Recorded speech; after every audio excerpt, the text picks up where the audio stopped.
Hello my 9th class student, how are you. मैं अरुण शर्मा, आपका physics teacher, आपका स्वागत करता हूं आपके channel AVS physics for you पर। First of all 9th class के साथ ही हमारा पहला वीडियो है, फर्स्ट इंस्ट्रक्शन है। तो इस चैनल पे आपको मिलेगा क्या क्या वो मैं आपको बता दूं आइडिया। इस चैनल पे आपकी फिजिक्स के जितने भी क्वेश्चंस हैं, जितने भी टॉपिक्स हैं, जितने भी प्रैक्टिकल्स हैं, सबका डेमोस्ट्रेशन, सारे क्वेश्चंस का सॉल्यूशन, सारे चैप्टर्स की theory, everything about the physics, जो भी आपको 9th क्लास की फिजिक्स से रिलेटेड मटेरियल वो सब कुछ इस पे मिलेगा। इतने सारे मटेरियल्स को गेन करने के लिए और उनकी स्टडी करने के लिए आपको करना क्या है? कुछ नहीं, बस इस चैनल को सब्सक्राइब करना है और कंटिन्यूसली वॉच करना है। हर एक नए वीडियो को आपको बहुत केयरफुली स्टडी करना है, नोट्स बनाने हैं, प्रॉपरली क्वेश्चन की शीट मिलेगी आपको, जो आपको इसी डिस्क्रिप्शन में नीचे मिलेगी। वहाँ पर जाकर आप सारे क्वेश्चंस को ट्राई करिए। और अगर आपको कोई प्रॉब्लम होती है फिर भी, तो आप डायरेक्टली मेरे को व्हाट्सअप कर सकते हैं मेरे नंबर पे, नीचे डिस्क्रिप्शन बॉक्स में या कमेंट बॉक्स में अपने क्वेश्चन लिख भी सकते हैं। हम उस क्वेश्चंस पे भी आगे चल के अगले वीडियोस में डिस्कशन करेंगे। तो हम जो टॉपिक शुरू करने जा रहे हैं 9th क्लास का, चैप्टर 1, वो है मोशन। बहुत इंटरेस्टिंग टॉपिक है मोशन। पहले तो दिमाग में बात आती है मोशन क्या है, सब जानते हैं कोई भी चीज़ चल रही हो मोशन है, लेकिन नहीं, फिजिक्स में चीज़ों को समझाने का तरीका ही कुछ अलग है। आप ऐसे एग्जाम्पशंस करें कि एक ट्रेन में आप और आपके फादर आमने सामने की सीट पे बैठे हैं। आई एम सेइंग आप और आपके फादर ट्रेन में आमने सामने की सीट पे बैठे हैं। फादर आपको देख रहे हैं, आप फादर को कंटिन्यूसली वॉच कर रहे हैं डर के मारे। ट्रेन चल रही है 100 की स्पीड से। आप दोनों ने एक दूसरे को देखा, ना तो फादर ने अपनी पोजीशन चेंज करी ना आपने। इट मीन्स टू से फादर के रिस्पेक्ट में आप और आपके रिस्पेक्ट में फादर दोनों रहेंगे रेस्ट में। बट वहीं अगर प्लेटफॉर्म पे आपको सी ऑफ करने आए हुए आपके अंकल देखें तो वो क्या देखेंगे? ट्रेन चली गई, आप भी उसके साथ साथ चले गए, तो उनके लिए आप मोशन में हैं। इट मीन्स टू से कि रेस्ट और मोशन को ऐसे डिस्क्राइब करते हैं। रेस्ट मतलब object does not change their position with respect to time and surrounding. अगर ऑब्जेक्ट समय के अकॉर्डिंग, आसपास के एटमॉस्फेयर के अकॉर्डिंग अपनी पोजीशन को नहीं बदलता, तो वो रेस्ट में। इसके एग्जांपल को क्या क्या कह सकते हैं? आपके घर में लगा हुआ टीवी बेचारा जहाँ लगा है वहीं लगा रहता है, सुबह से शाम हो जाती है, एटमॉस्फेयर बदल जाता है, सर्दी से गर्मी, गर्मी से सर्दी, लेकिन वो अपनी पोजीशन नहीं बदलता, तो वो किस में? रेस्ट में। अब मोशन का डिस्क्रिप्शन कैसे दे सकते हैं? आप अपने घर से निकले, आपने बाइक स्टार्ट करी और रन थ्रू आगे चल दिए, तो आपकी मॉम जब आपको जाते हुए देखेंगी तो आप किस पोजीशन में उनके लिए? मोशन में। यानी ये एक कंपैरेटिवली स्टडी है। दो चीज़ों को कंपेयर करके डिसाइड किया जाता है कि कोई भी चीज़ मोशन में होगी या रेस्ट में होगी। सपोज हम अपनी जगह पर स्टैंड बाई आराम से बैठे हुए हैं कुर्सी डाल के लॉन में, और अगर कोई मून से हमें देखे तो क्या देखेगा? हमारी अर्थ तो लगातार रिवॉल्व हो रही है ना, तो उसके रिस्पेक्ट में हमें वो मोशन में महसूस करेगा, क्योंकि हम तो उसके आगे से लगातार घूमते जा रहे हैं, क्योंकि हमारी अर्थ घूम रही है, उसके साथ साथ हम भी घूम रहे हैं। लेकिन वहीं लॉन में हमारे साथ बैठा हुआ हमारा पड़ोसी, वो हमें देख के क्या महसूस करेगा कि हम दोनों किस में है? रेस्ट में। तो होप सो आप रेस्ट और मोशन की कहानी को समझ चुके होंगे। हम इसी में प्रोसीड करते हैं आगे। अब मोशन कैसे कैसे हो सकते हैं? मोशन को दो कैटेगरी में डिवाइड किया गया है, जरा उन पर भी गौर करते हैं, थोड़ा ध्यान दीजिएगा। मोशन जो हमने टॉपिक चूज किया है, इट डिवाइड इन 2 कैटेगरी। एक को बोलते हैं यूनिफॉर्म मोशन, एक होता है हमारा नॉन यूनिफॉर्म मोशन। पूरा मोशन इसी पर बेस्ड है। अब यूनिफॉर्म और नॉन यूनिफॉर्म क्या हुआ, इसको समझिए। घड़ी की सुइयां देखते हैं, हर बार फिक्स टाइम में वापस अपनी जगह आ जाती हैं। अगर आप सेकंड वाली सुई को देखो तो 60 सेकंड बाद वो फिर अपनी पोजीशन में वापस आ जाती है। अगर मिनट वाली सुई को देखो तो 60 मिनट बाद फिर अपनी पोजीशन में वापस आ जाती है। उस मोशन का नाम है यूनिफॉर्म मोशन। अर्थ का मोशन कैसा है? यूनिफॉर्म, क्योंकि वो 365 डेज में वापस अपनी जगह पे आ जाती है। तो कुल मिला के जो चीज़ें एक फिक्स ड्यूरेशन ऑफ टाइम के बाद अपनी पोजीशन को वापस रिकॉल कर रही हैं, यानी ये कह लें कि एक फिक्स टाइम में फिक्स डिस्टेंस कवर कर रही हैं, उनको हम बोलते हैं यूनिफॉर्म मोशन। फॉर एग्जांपल आपने गाड़ी स्टार्ट की और गाड़ी को सेट कर दिया 40 की स्पीड पे। अब आपकी गाड़ी 40 किलोमीटर पर आवर की कांस्टेंट स्पीड से चल रही है। इसका मतलब ये होगा कि वह हर घंटे में 40 किलोमीटर डिस्टेंस कवर करेगी अगर आप उसकी स्पीड में कोई चेंजेस नहीं करते तो। ये है यूनिफॉर्म मोशन। यूनिफॉर्म मोशन एक यूनिक मोशन है, बहुत कम चीज़ों में देखने को मिलता है, नेचुरल फिनोमेना है। नॉन यूनिफॉर्म सब में होता है। शुरू में घर से निकले बड़े जोश में कि आज तो 100 किलोमीटर की दौड़ लगाऊंगा, सुबह उठ के दौड़ना शुरू किया, 1 किलोमीटर दौड़े आप 50 किलोमीटर पर आवर की स्पीड से, अगली बार थक गए, अगले 1 घंटे में आपकी स्पीड हो गई 25, अगले 1 घंटे में आपकी स्पीड हो गई 10, अगले 1 घंटे में आपकी स्पीड हो गई 5। ये एक एग्जाम्पल था। यहाँ हर घंटे में आपकी स्पीड लगातार कम हो रही है। ये हमारी अपनी इनर्शियल एबिलिटी है कि हम अपनी थकान की वजह से स्पीड को कम कर रहे हैं। बट अगर हमारी स्पीड में लगातार चेंजेस आ रहा है तो जो डिस्टेंस हम कवर कर रहे हैं हर घंटे में वो भी तो अलग अलग होगा। ये है non uniform velocity, non uniform motion. तो फाइनली आपको मैंने 2 टॉपिक बताए। कौन कौन सा? आपको मोशन को 2 कैटेगरी में डिवाइड करना है। एक हो गया यूनिफॉर्म, एक नॉन यूनिफॉर्म। यूनिफॉर्म क्या होता है? जिसमें ऑब्जेक्ट एक फिक्स टाइम में फिक्स डिस्टेंस कवर करता है हर बार। नॉन यूनिफॉर्म क्या होता है? एक फिक्स ड्यूरेशन ऑफ टाइम में जो डिस्टेंस वो कवर कर रहा है वो अलग अलग, जो नॉर्मली हम लोग करते हैं। अपनी गाड़ी चला रहे हैं, कभी ब्रेक लगानी पड़ेगी, कभी स्पीड बढ़ा दी, तो हर बार डिस्टेंस अलग अलग हम ट्रैवल करते हैं। इसी कड़ी में अब जो हमारे पास नेक्स्ट टॉपिक आता है वो होता है हमारा डिस्टेंस एंड डिस्प्लेसमेंट। इंटरेस्टिंग है, इस पे बात करते हैं। डिस्टेंस का मतलब है एक्चुअल लेंथ जो आपने कवर की है, और डिस्प्लेसमेंट का मतलब होता है shortest length between the initial and final position. जरा इसको समझने की कोशिश करो। कैसे? एक बच्चा था राम, घर से निकला, यूं गया, घुमक्कड़ बच्चा था ना, ऐसे गया, ऐसे गया, ऐसे गया, ऐसे गया, ऐसे गया, यहाँ आ गया। वो बच्चा यहाँ पर है बी पोजीशन पे। शुरुआत कहाँ से की थी उन्होंने? ए से। ये पूरी लेंथ मेज़र करो, पूरी। अगर आप इसकी पूरी लेंथ मेज़र करते हो, ये है हमारा डिस्टेंस। तो डिस्टेंस का मतलब होता है एक्चुअल पाथ लेंथ जो आपने सही मायने में कवर करी है वो सारी। अब डिस्प्लेसमेंट क्या होता है? यहाँ से यहीं तो गया है बस। इनिशियल और फाइनल के बीच का जो गैप है ना, शॉर्टेस्ट गैप, उसको बोलते हैं हम लोग डिस्प्लेसमेंट। समझ रहे मैंने क्या कहा? ऑब्जेक्ट जिस पाथ को कवर करे उसकी लेंथ मेजरमेंट कर लो, वो तो होता है डिस्टेंस। और उसकी इनिशियल जहाँ से उन्हें शुरू की थी जर्नी और उसकी फाइनल पोजीशन जहाँ जर्नी खत्म हुई है, उसके बीच का जो सबसे छोटा डिस्टेंस है, सबसे छोटी जो लेंथ है, वो होता है डिस्प्लेसमेंट। एक ऑब्जेक्ट कंटिन्यूसली मूव करना शुरू करता है एक सर्कुलर पाथ में। उसने जर्नी शुरू करी ए से और वो घूम फिर के वापस आ गया ए पर। जर्नी शुरू भी ए से करी और ख़त्म भी ए पर करी। इस सर्कुलर पाथ का रेडियस था सपोज आर। बात करें अगर डिस्टेंस की, ये जो लेंथ है इसको बोलते हैं सर्कमफ्रेंस। तो इस सिचुएशन में उसका डिस्टेंस किसके इक्वल आया? 2 पाई आर, ये पूरा covered length. And what about the displacement? उसका डिस्प्लेसमेंट कितना हुआ, हम उसकी बात कर रहे हैं। डिस्प्लेसमेंट होगा 0। क्यों? ए से चला वापिस ए पर, शुरुआत भी यहीं से, ख़त्म भी यहीं पे, तो इनके बीच का गैप कितना हुआ? 0। Is it clear? एक और एग्जांपल ट्राई करते हैं इसी प्रोसेस में। ऑब्जेक्ट ए से चला और ठीक इसके अपोजिट पहुंच गया वो बी पर, ठीक इसके अपोजिट। अब डिस्टेंस और डिस्प्लेसमेंट। डिस्टेंस कितना हो जाएगा इस बार ए से बी के लिए? पूरा होता है 2 पाई आर, उसका कर दीजिए हाफ, क्या बचेगा? सिर्फ पाई आर। ये तो क्या हुआ उसका डिस्टेंस।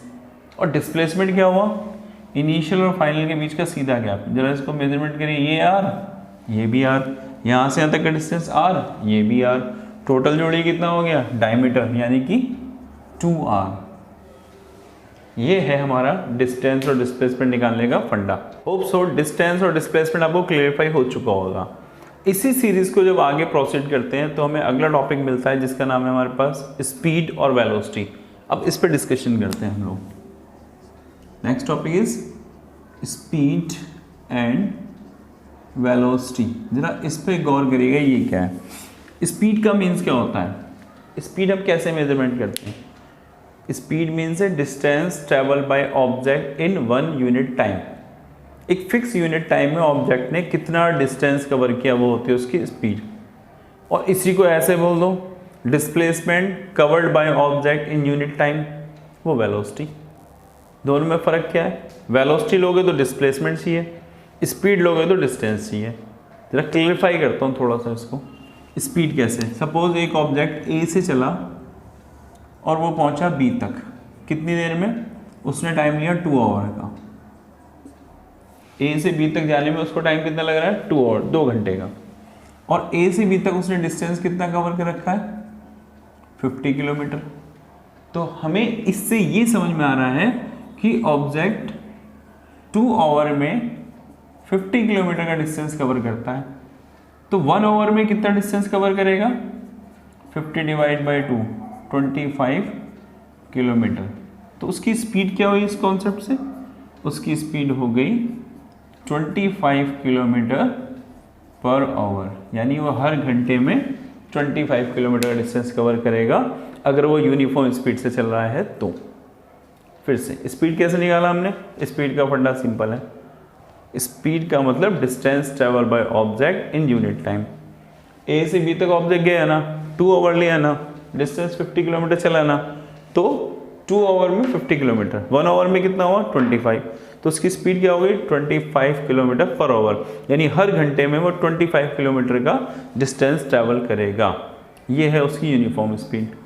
अब अगर हम बात करें कि स्पीड भी कितनी कैटेगरी की होती है, तो स्पीड की भी 2 कैटेगरी हैं, यूनिफॉर्म और नॉन यूनिफॉर्म। यूनिफॉर्म तो आप समझ चुके हैं, डिस्कशन करते हैं नॉन यूनिफॉर्म। नॉन यूनिफॉर्म पे ज़रा एग्जाम्पल ट्राई करते हैं। एक ऑब्जेक्ट ए से पहुंचा बी तक, ए से बी तक जाने में उसने डिस्टेंस कवर किया सपोज वही 50 किलोमीटर। टाइम लिया उसने सपोज वही 2 आवर का। फिर ऑब्जेक्ट पहुंचा बी से सी तक, बी से सी तक उसने डिस्टेंस कवर कर लिया 100 किलोमीटर और टाइम कितना लगा उसे? 4 आवर का। यहां पे हम क्या देख पा रहे हैं? ऑब्जेक्ट कंटिन्यूसली मूव कर रहा है, अलग अलग टाइम है, अलग अलग डिस्टेंस है। क्या उसकी स्पीड यहाँ पर कांस्टेंट है या नहीं, यानी यूनिफॉर्म है या नहीं, वो कैसे डिसाइड करेंगे? तो पहले केस में हम निकालते हैं स्पीड ए टू बी के लिए। तो ए टू बी के लिए स्पीड कैसे आएगी? ए टू बी का डिस्टेंस कितना है? 50 किलोमीटर। टाइम कितना लिया उसने? 2 आवर का। कितनी आ गई स्पीड? 25 kilometre per hour. कहाँ से कहाँ तक की स्पीड? ए से बी तक की। अब बात करते हैं हम बी से सी तक की स्पीड की। डिस्टेंस कितना कवर किया उनने? 100 किलोमीटर। टाइम कितना लिया? 4 आवर। कितना आया? ये भी 25 किलोमीटर पर आवर। इसका मतलब क्या हो रहा है कि ऑब्जेक्ट एक यूनिफॉर्म स्पीड से मूव कर रहा है, यानी वो हर घंटे में सिर्फ 25 किलोमीटर चलता है। काउंट कर लो, 25 किलोमीटर हर घंटे में, तो 2 आवर में 50, 4 आवर में सीधे सीधे कितना हो गया? 100। ये कहलाती है हमारे पास यूनिफॉर्म स्पीड। अब जरा कैलकुलेट करते हैं एक नॉन यूनिफॉर्म का एग्जांपल। इसी में ट्राई करते हैं। ऑब्जेक्ट ए से बी तक गया है ना, 50 किलोमीटर कवर किया है ना, कितना टाइम लिया? 2 आवर। बी टू सी गया है ना, 4 आवर उसने लिए, लेकिन डिस्टेंस कितना कवर किया? Suppose 400 kilometre. पहले केस में स्पीड कितनी आएगी? वही 50/2 यानी 25 किलोमीटर पर आवर, ए से लेकर बी तक की उसकी स्पीड। और बी से सी के केस में स्पीड कितनी आएगी? इस बार कुछ different, 400 divide by 4 is 100 kilometre per hour. उसने अपनी स्पीड को ए से बी तक रखा 25 और बी से सी तक जाते ही 100 कर दिया। यहाँ उसकी स्पीड चेंज हो रही है, तो हमें मालूम पड़ रहा है कि जब लगातार वो अलग अलग स्पीड चेंज कर रहा है तो ये है नॉन यूनिफॉर्म का एग्जांपल। मोस्ट ऑफ द गाड़ियाँ या मोस्ट ऑफ द फंक्शन जितने होते हैं जो हम नेचुरल लाइफ में देखते हैं वो सारे कौन से होते हैं? Non uniform. तो होप सो यूनिफॉर्म और नॉन यूनिफॉर्म स्पीड का फंडा भी आपको क्लियर हो गया होगा। इसी सीरीज में बात करते हैं एक स्टेप आगे आके एवरेज स्पीड की।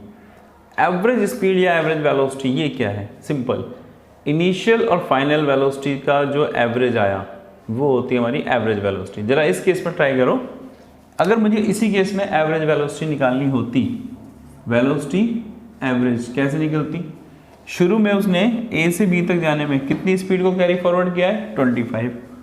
ए से बी तक के लिए स्पीड थी उसकी 25, बी से सी तक की उसकी स्पीड कितनी थी? 100। इसका एवरेज करो यानी divide by 2, 125 divide by 2 is 60.25। इतने किलोमीटर पर आवर की उसने एवरेज स्पीड को कंटिन्यू किया। 60.25 की एवरेज स्पीड उसने मेंटेन करी ए से लेकर सी तक जाने में। ये होता है एवरेज स्पीड निकालने का कॉन्सेप्ट।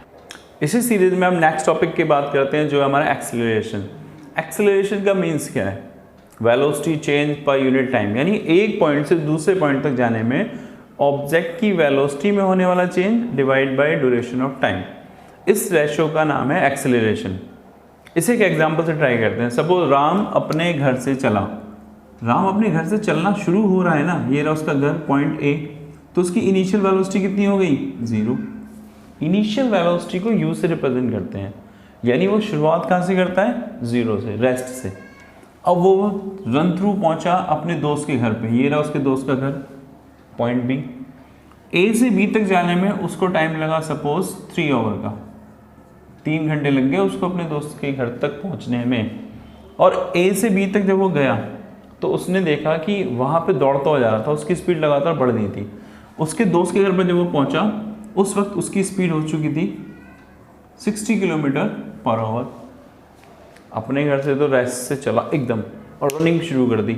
जब वो अपने घर दोस्त के घर पे पहुंचा तो वहाँ उन्होंने पाया कि उसकी स्पीड कितनी थी? 60 किलोमीटर पर आवर, यानी उसकी स्पीड लगातार इंक्रीज हो रही है। इसको बोलते हैं पॉजिटिव एक्सेलरेशन। आखिर एक्सेलरेशन हुआ कितना इस केस में? एक्सेलरेशन का मतलब होता है velocity change divide by time. Final velocity कितनी थी उसकी? 60। शुरुआत में कितनी थी? 0। टाइम कितना लगा? 3 आवर। 60/3 एक्सेलरेशन आया 20 kilometre per hour square. 20 kilometre per hour square, ये उसका एक्सेलरेशन था। इसको आप मीटर पर सेकंड में भी कन्वर्ट कर सकते हैं। ये एक्सेलरेशन कैसा कहलाएगा? पॉजिटिव। नेगेटिव एक्सेलरेशन के कॉन्सेप्ट को कुछ ऐसे समझिए। एग्जाम्पल, हम लट्टू चला रहे थे, हमारे लट्टू की स्पीड थी, सबसे तेज भाग रहा था 20 मीटर पर सेकंड सपोज। तो लट्टू की इनिशियल स्पीड कितनी है हमारे पास? 20 मीटर पर सेकंड। लट्टू स्विंग करता रहा, कितनी देर तक स्विंग करता रहा?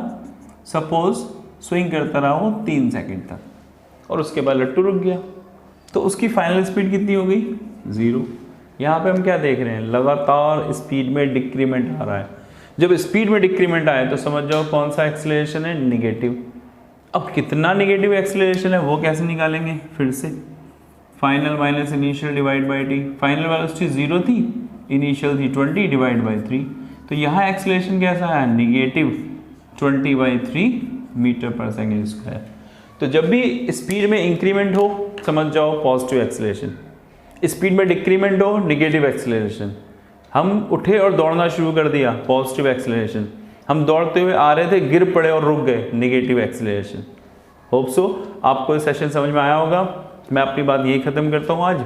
अब सारा का सारा बाकी मटेरियल आपको मिलेगा इसके सेकंड पार्ट में। इस वीडियो का सेकंड पार्ट आप देखिएगा, उसमें हम बात करेंगे न्यूमेरिकल्स की और अदर टॉपिक्स के बारे में। यहाँ तक होप सो आपको क्लियर हो चुका होगा। अगर आपको ये अच्छा लगा और आप चाहते हैं कि कंटिन्यूसली इस वीडियोस को आप देखते रहें, ऐसी वीडियो आपको मिलती रहें, तो प्लीज़ चैनल को सब्सक्राइब करें और औरों तक भी प्रमोट करें ताकि आपके दोस्तों को भी ये फ़ायदा हो। Thank you, thanks for watching.